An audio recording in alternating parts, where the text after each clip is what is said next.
Hello and welcome. This is Richie from Marmalead. I'm here with Gordon from Marmalead, and also Dave from Woodland Zen and Add to Cart is back with us because we did that webinar last week and had a ton of success and didn't get to answer all the Q&A on the webinar because we would have spent just hours longer on it. We are back together again to address all the questions that came in via email and also in the Q&A chat during the webinar.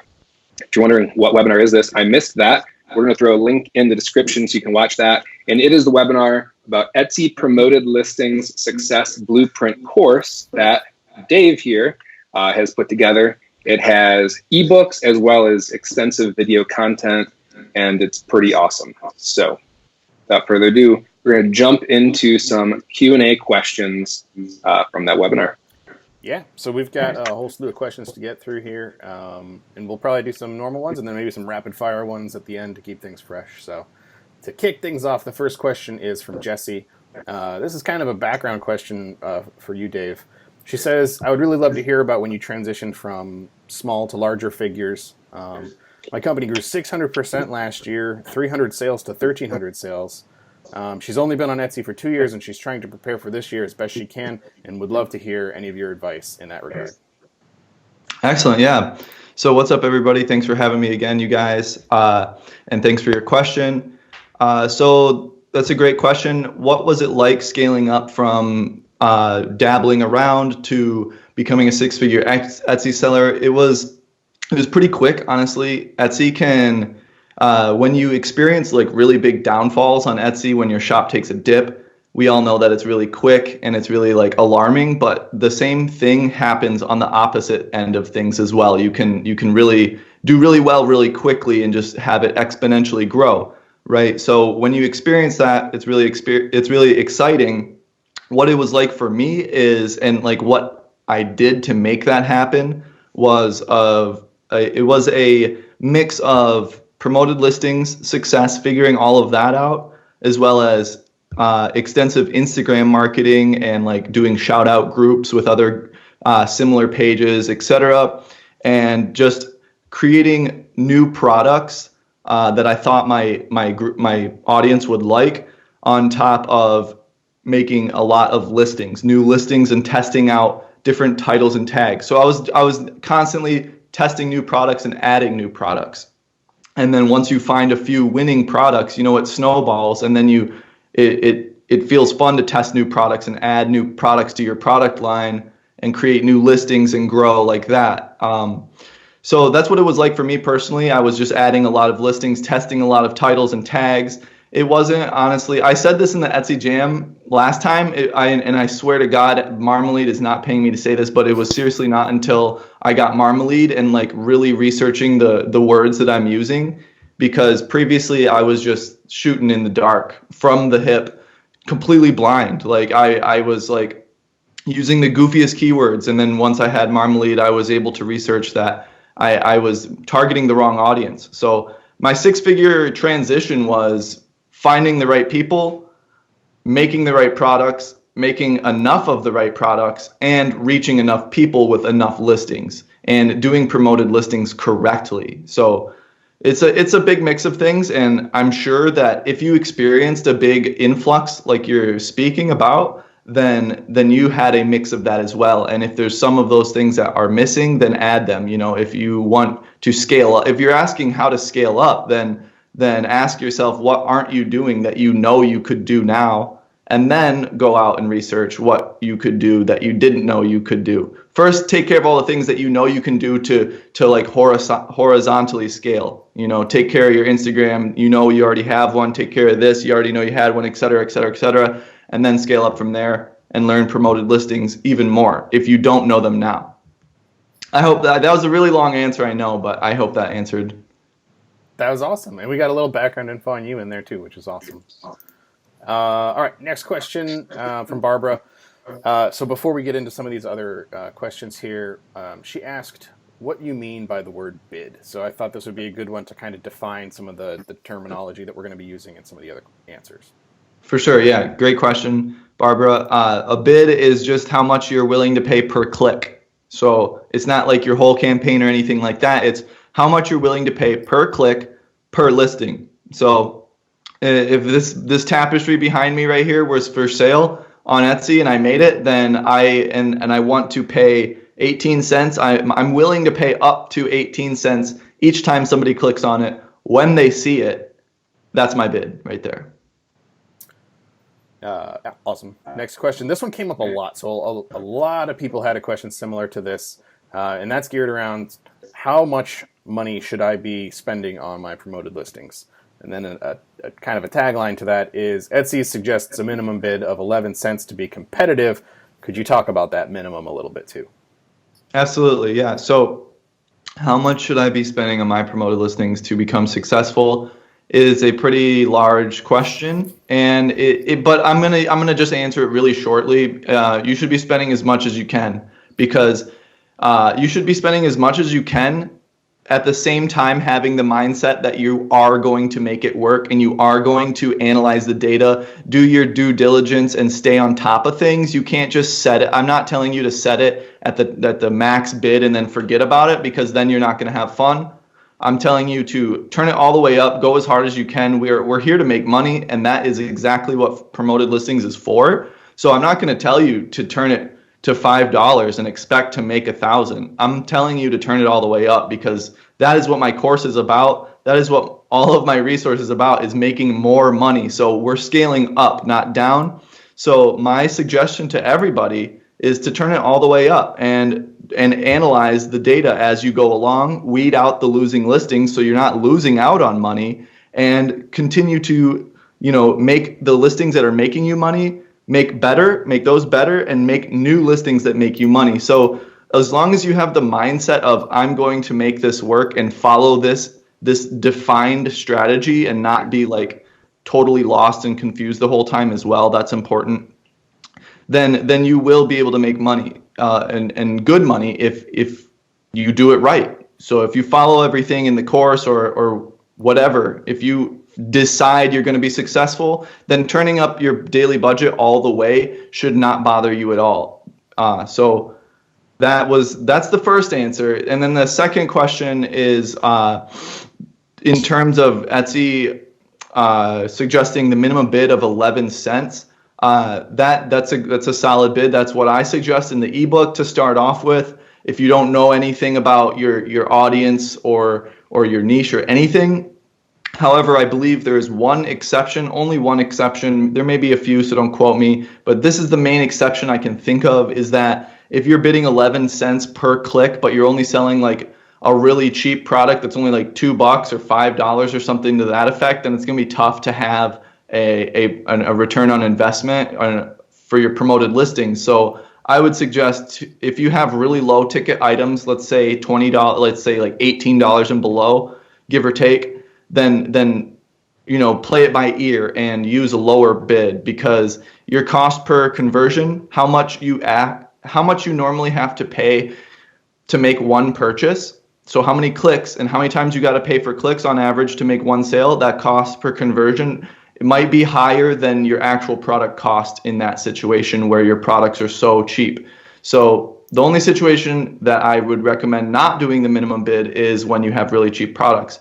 The only situation where you should not do a bid like 11 cents starting off is if you're a jeweler and you have $2,000 diamond rings, and 11 cents is going to get you like 2 impressions over the course of 2 months, So if you're selling $2,000 rings, you can imagine that your bid is going to be around, 30 cents to 50 to even $1. It depends on the keywords too, So I hope those two answers address those questions. Yeah, that's fantastic. We had a bunch of other questions about Facebook ads and AdWords campaigns. Could you talk a little bit about how those would compare and contrast against each other and promoted listings? Some people were asking, is one better than the other? Should I be focusing on AdWords instead of promoted listings, or should I be putting my efforts behind promoted listings first? What's the difference between those three? Facebook ads is not warm traffic. They're interrupting you. So you weren't looking for the blue tapestry. You weren't looking for it when you seen the ad for it. So that's interruption. That's cold traffic. AdWords is I typed in blue tapestry and then an ad for it came up. That's warm traffic. I already have the intent to buy it. So, and that's in a Google search. And then with promoted listings, it's also warm traffic in a marketplace where people are expecting to buy something even more than Google shopping. That is even warmer traffic. If you aren't familiar with Facebook ads or Google AdWords, then first get to know promoted listings and master it. Master the ideas behind it, not just the actual ad platform, but the concepts behind it, you know, the marketing concepts behind it. Because promoted listings is kind of like a medium difficulty advertising platform. You know, it's pretty simple compared to Google ads or Facebook ads. You know, it really is. So you got to learn to ride the bike with the training wheels before you step onto Google AdWords or Facebook ads. I mean, these training wheels, don't get me wrong, they go fast and they go hard and they can make you a lot of money. But Google AdWords and Facebook ads is kind of like the big boy bike that doesn't have the training wheels on it. And they can make a lot of money as well, but you can get big boo-boos from riding those bikes as well. So with promoted listings, it's a little bit different. Long story short, learn promoted listings first. If you're semi-new to e-commerce and everything, learn promoted listings first. It's pretty safe. It's very, you know, you can make it very lucrative and very profitable for yourself. And it's not as hard to learn as Google AdWords or Facebook ads right off the bat. So Etsy is where you want to stay right now. Awesome. We had a lot of other questions about Etsy's automatic, like their auto bid feature or customizing your bid. And people were wondering what the difference is between those and what your thoughts are with auto bids.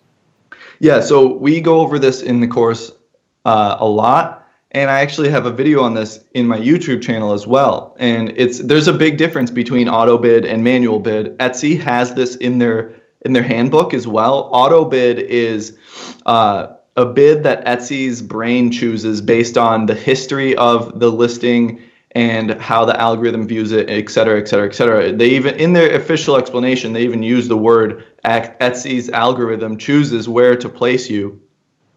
And then with manual bidding, it's kind of just like, here's how much I'm willing to pay, and wherever I can fit into, I want to fit there. But with auto bid, they kind of use some interest-based search result data to kind of place it in some extra places as well, I would imagine.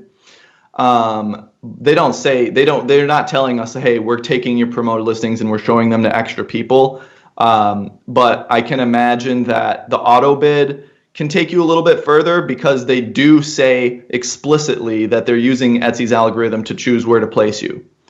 But with manual bid, you're bidding a specified amount. And with auto bid, your bid can fluctuate more. Like, so if I'm auto bid at 19 and I fit into a place that only required a bid of 10 cents, then I pay 10 cents for that. And you'll see the average cost per click in the rows and columns there. It'll say 15 cents, even though your auto bid is set at 19 or something to that effect. So auto is good for, I'll put it really short because I'm sure this is what everybody actually wants to know when they ask this question. So auto bid is good for listings with a lot of history, listings with a lot of sales, reviews, favorites, etc. Because they've been engaged with, they've shown themselves worthy. So that auto bid, that interest-based search result stuff will take it further with more history. So auto is good for already proven listings. Manual bid is good for trying to muscle your way into wherever you want to be. So I hope that answers it as well. And there's also things that you can do in terms of toggling it on to manual or off of manual, etc., to stimulate older listings and to get things going. But that's a little bit more of an extensive technique that I go over completely in the success blueprint. But for now, just know that those two differences do exist. Jane asks, what data is wholesome? Where are the most important data sources to use? And what data is wholesome? Okay, so I guess it depends on really what you are trying to do. If you're trying to create a new listing and you want to look at a similar listing to find some good keywords and remove the bad ones, then your wholesome data is going to be in the promoted listing statistics, where you go to the specific listing, you filter out the time period. Etsy suggests the last 30 days in order to see accurate trends. So that's what I usually do. Sometimes I do all time, sometimes I do this year, just to get a reference point. But I do it by last 30 days in the promoted listings listing statistics, and you'll be able to see a lot of wholesome data compared to the organic statistics. In promoted listings, you can see high click rate and high order rate. You can't see that in organic statistics. So with promoted listing statistics, you get a whole lot more. But also at the same time, organic statistics are really important to pay attention to as well. So in terms of like making new listings and growing your shop, I would say those two data points are very, very important, obviously.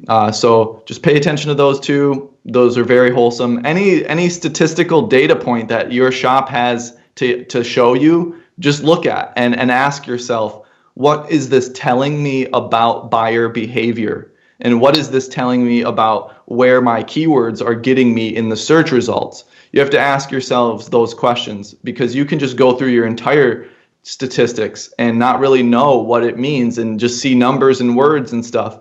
But if you know how to implement it, and if you know what it means in terms of buyer psychology, then you'll go a lot further.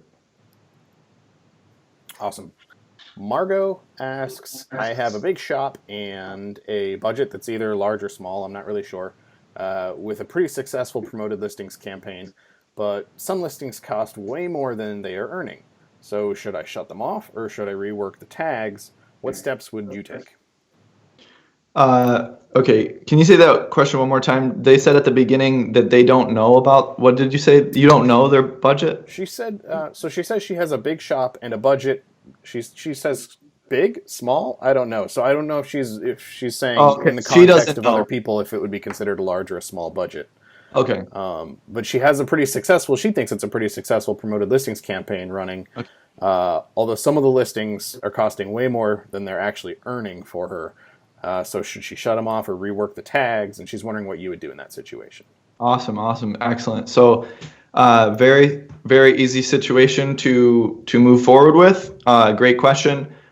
So you don't know what your budget, if your budget is good or not, but you have a good promoted listings campaign. So that tells me, at least, I'm going to assume that when you log into your promoted listings dashboard and you filter it out by the last 30 days or the last 2 weeks or whatever, you're earning a lot more than you're spending. So I'm going to assume that, and I'm also going to assume that you consider yourself successful with the promoted listings, or somewhat successful, that you have a daily budget that is sufficient. So I don't know the exact number, but I'm going to tell you right now, if you consider it to be a successful campaign, then it's a sufficient budget to be getting you returns.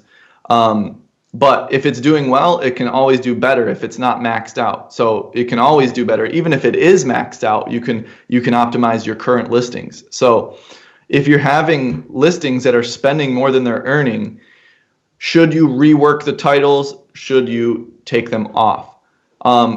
Case by case basis, you can either turn it off, relist it, or you can revise it after analyzing data and try to make a new one. So in the promoted listings data, it will show you the keywords that are taking up your budget. We went over this in the webinar, and what we called them is junk tags. So junk tags are tags that take up your ad spend when you didn't intend them to, in front of an audience that is not going to buy your product. So whatever you're selling, somebody's clicking on it because they searched a word that really isn't relevant to your product, and because they're seeing your product, because they searched that word, they're not even that excited to see it. So you need to go through your data and see what keywords are paying off and see what aren't.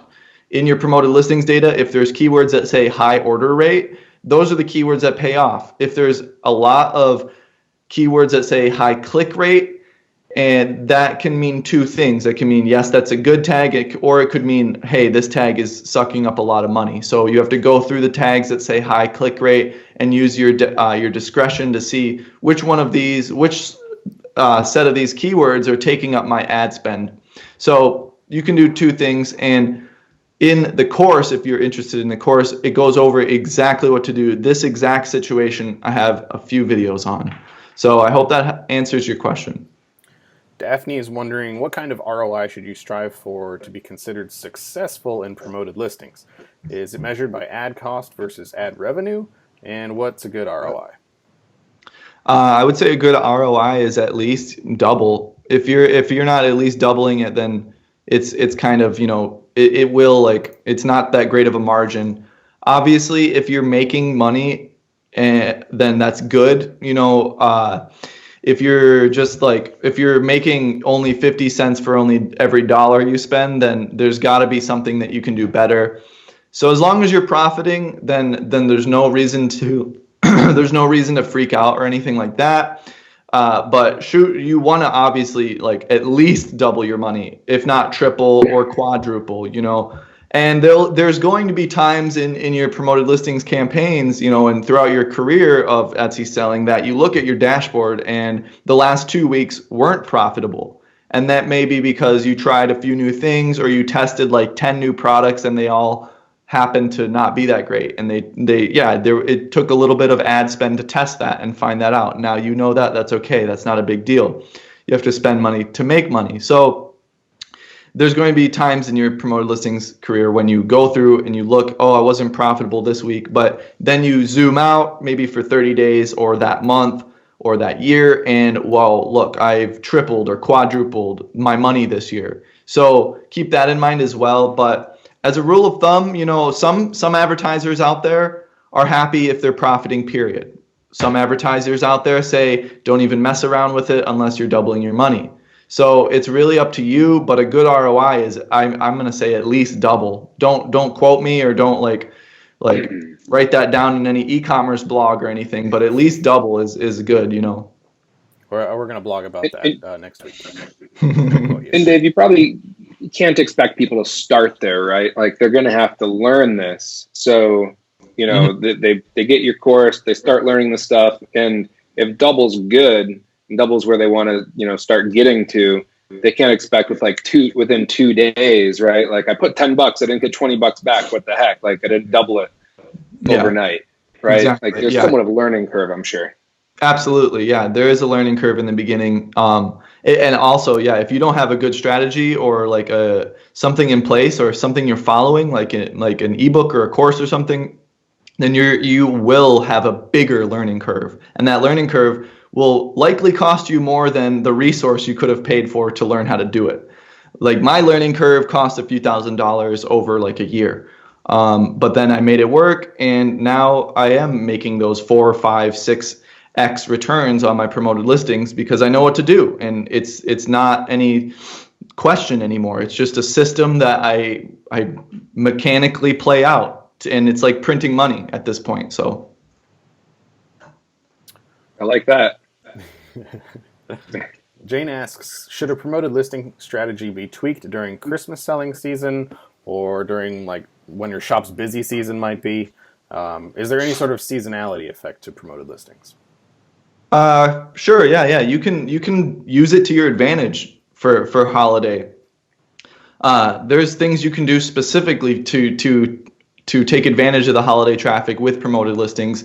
I wouldn't recommend making major, like, global tweaks to your whole campaign. When I say global, I mean like settings that affect everything, like daily budget or max cost per click, unless that strategy you have in place involves like scaling up and spending more to make more. I wouldn't change anything based out of fear or anything like that. Like, oh my gosh, I'm spending too much, turn it off. Or, oh my gosh, I'm spending too much, turn this down, or something like that.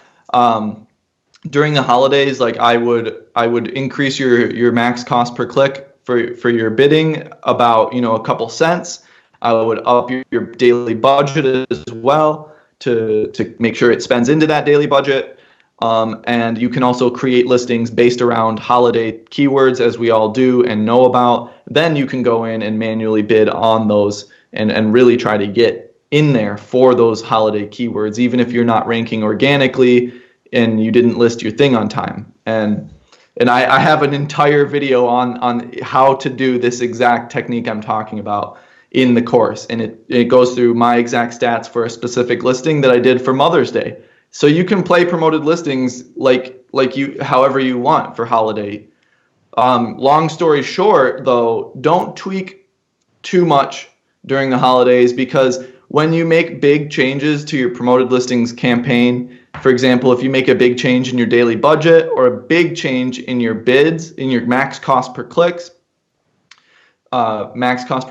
which controls the auto bid setting. If you make big changes like that, then sometimes it takes like a week or two to gain traction again. So it can actually make you fall down during the holiday season. And when you're let's say you're doing this good, but you tweak something because you want to do this good, but you tweak something and you end up falling down to here, and it doesn't really work out for you. So don't get anxious during the holiday season with your promoted listings campaign. Make sure it's like running profitably, like at least a month ahead of time. Don't worry if it's not. It will likely turn profitable during the holiday season if it's not previously. But yeah, don't make any big changes during the holiday. Only add listings, only add promoted listings, only just keep on adding, and going for that holiday traffic. But don't take anything away or make any kind of like fear-based decisions. Good advice. We had someone write into us too who was in on the webinar, and actually it sounds like she applied some of the tips that she got from the webinar and had a follow-up question for you. Cool. She said, first of all, thank you for the information in the webinar. One of the things that you talked about was not necessarily promoting every single one of the listings in your shop, but picking the ones that are the highest performing ones, especially for someone who's starting out with promoted listings. She says that she had 211, and after the webinar she shut off a few, so that she had about 92 listings that are now being promoted. And then the result for her was that she hardly got any views off of those anymore, which she thought, okay, well that's cheaper, but not necessarily the intention. And she's wondering what she should do now. Should she turn all of the listings back on again? Or are 92 listings in the promoted section not enough? And that was from Florence. Cool. Thank you for your question. Great question. So there's multiple things that could be going on right now. First off, the webinar was only a few days ago. And if you changed your listings only a few days ago and you're expecting to see like actionable, analyzable results within a few days, then you got to wait a little bit longer. It has not been long enough. So honestly, I can't really comment on a situation, results that have only been shown for a few days, because the results right now may be completely different than 2 weeks from now. In 1 or 2 weeks from now, all of those listings may become profitable, or all of those listings may tank. We don't know this. It's only been a few days. The webinar was like on, I forgot, Wednesday, I think. Yeah, Wednesday last week. Today's Monday. So you got to give it another week or two at least. The next variable that we don't really know about is your daily budget. If your daily budget was low and now there's just less listings to promote, and then it's just not going to do anything. So what you could have done, or what you can do now, is increase your daily budget.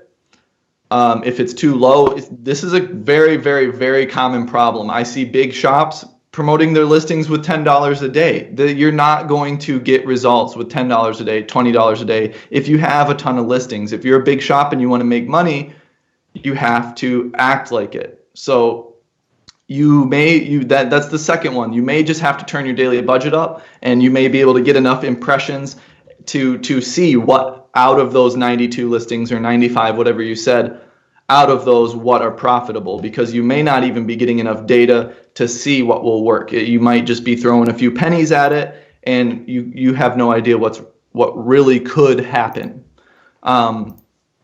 So is that every aspect of the question? Is there one more aspect? Nope, I think you nailed it. That was it. Excellent. Yeah. So I hope that answers your question. There's a lot involved with that one, but those are the most powerful things that I could think of right now. Awesome. We've got a dozen or so questions that we could probably do rapid fire if you're up for a quick round. For sure. Lightning round. That's the word I was looking for. I'll try. Yeah. Everyone loves lightning round. Yeah, absolutely. Some of these I think you already touched on in some of your other answers. but we could probably still put, a quick answer to them. Yeah, So for I'll sure. just run through them. Yeah. How long should you promote your listings in order to see accurate results? 2 weeks to a month. Do you recommend setting a maximum cost per click? Absolutely. If you don't, Etsy's going to take all your money.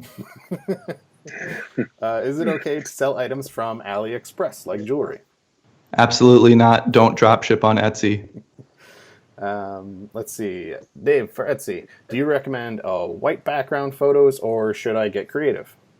It depends on your niche. If you have props that fit your niche, use those and test white background. But if it's something that's more like of a professional industry type niche, then go with white background. Or just test both. For a brand new shop, should I get 10 friends to buy items to get things going? Yeah, sure. Why not? I think that's against the rules. Like if you like set it up like that, I'm not sure. Like I'm pretty sure you can't buy your own stuff, but I think if you promote it to your friends and say, "Hey, please buy this," that's totally fine if you promote to your friends. If you do it in like a sneaky way, there's something in the handbook that says don't like sandbag yourself. Not that that's not sandbagging, but just check the handbook. But if it's allowed, definitely do it. I have a poor photo. Is it better to delete it or leave it because it uses all of the allowed photo slots? Wait, say that you have one of my 10 photos is crap. Should I leave it in there because I have 10 photos and I might as well fill them, or should I get rid of it? Just get rid of it. It's up to you. Having your 10 photos, it's recommended to have all 10 photos filled out because you want to give a good angle of every single one of your products. So definitely make an effort to fill out all 10 photos. And if you don't fill out all 10 photos, Marmalead might give your listing score a little bit lower too. Also, but if you don't, it's not the end of the world if you don't have them all filled out. Also, if that photo sucks, then don't show somebody your gross toenail when they come in to your house for a nice cup of tea, right? I don't know. You might take it off. If it really, really sucks, take it off. Yeah. Just lose the toe. If it's not flattering for your listing, then it's not doing you any favors. Yeah. Don't show them the toenail. Don't show them the toenail. In general, do people trust Etsy more for shopping rather than other personal websites? I'm not quite sure what personal websites the questionee is asking, but I think they mean if it's like a private, like their own Shopify website. Oh, like a standalone website? Yeah, for sure. It's just as trustable. It all comes down to the payment processor, not the actual person. Like if you're checking out through PayPal on some sketchy website, PayPal still got your back for the sketchiness. But yeah, no, Etsy is definitely very trustworthy, as is Shopify. Honestly, I've seen some pretty sketchy Shopify stores drop shipping some pretty sketchy AliExpress items for like 20 cents. So I would definitely trust Etsy a lot more. They're a publicly traded company. And so, I mean, yeah, definitely trust Etsy more than some other websites for sure. Do competitors click your promoted listings just to use up your budget and eliminate your listing? In a very negative world where you only think about the bad things that can happen to your life, yes. Where on Etsy can you see your click-through rate? This click-through rate is in your promoted listings dashboard, and you have to calculate it yourself because you have to calculate, since click-through rate is impressions, the click-through rate is the amount of time somebody clicked on your product or whatever is in question compared to the amount of times that it showed up on a screen. So you have to do a little bit of math, and you can Google the equation for that math. But the statistics are in the promoted listings because organic stats don't give you the amount of impressions, so you can't really do that as well. Is it possible to pick certain tags to advertise for and leave out your junk tags? I really wish. Just once you find the junk tag, don't ever use it again, or use it based on your discretion, but just only use good tags. And that the only way to accomplish that is only use good tags, and that's impossible because junk tags will come through. So you just filter out the junk tags, and you can accomplish exactly that. What would you say the pros and cons are of showing or not showing your number of sold items on Etsy? Pros is you get to flex on everyone. Cons is if you have if you're a new shop, you can't flex. So you flex or no flex, it's up to you. I like it because I can flex, but when I was new, it sucked. So I don't know. It's kind of like a earn your keep type thing. I'm not aware of any option that lets you hide it. Is there an option that lets you hide it? I think you can hide the number of sales that you have on Etsy. Like it's on your shop page when people are in there. Some shops can elect to hide the number of sales that they have. The stream of sales you can hide. The screen of sales. Yeah. Like, oh, okay. I thought you were talking about on the top, the number that you can't hide. Like the thing that they're talking about, and now I'm talking about, is the thing that's underneath your categories that says the amount of sales. You click on that, and then you can see what actually sold. I would recommend hiding that because competitors from anywhere on the internet can use that as product research. They can come to your shop, say, oh, wow, this handmade soap company is, and they go to that exact page and they said, this handmade soap company made a brand new flavor that is blowing up. They're selling so much of it. And then Bed Bath & Beyond comes out with the same exact flavor and just boom. You know what I mean? Like, so you could, if you see it on AliExpress. Exactly. Or you see it on AliExpress. Later. I've seen my photos on AliExpress before, and I had to contact them. And they went through the best sellers. That's when I hit it. So for a competitor, that data is a great product research. So definitely hide it. Awesome. And that does it for the lightning round. I kind of dragged that one out even too. I couldn't even keep my mouth shut. That's all right. It was a longer question. That was good. Awesome. I like it. All right. So we did the bigger questions. We got to the lightning round. So that was that. Mm-hmm. Excellent. The questions. All right. Well, one thing we didn't cover a lot about, we covered a lot of the topic around it, but Dave, to wrap it up, tell us a little bit more about your course. Just a little refresher on what to expect in there. Absolutely.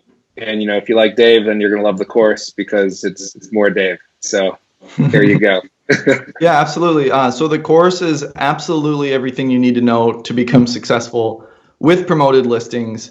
It's designed for beginners and expert sellers. So it doesn't matter if you're new to it or if you've been doing it for a while. The strategy in here and the videos in here will help you move forward or start off with doing it correctly. If you don't start correctly, you're going to fail. If you don't monitor your campaign correctly, you're going to fail. If you don't analyze the data right, you're going to fail. So it goes over everything you need to know. It goes over troubleshooting listings, creating more listings that do well, that make you more money.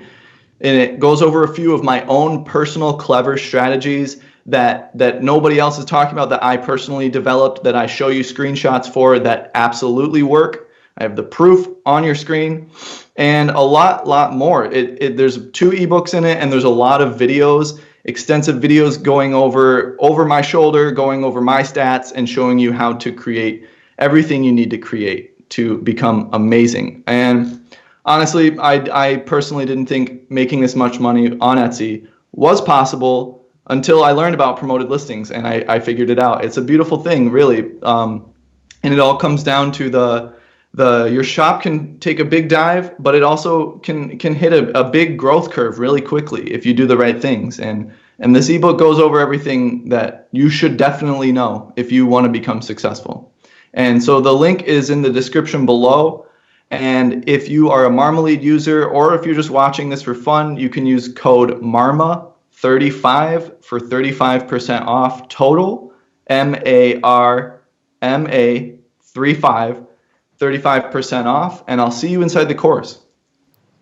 Awesome. Thank you. Mm-hmm. All right. Well, thank you everyone for watching. This was great.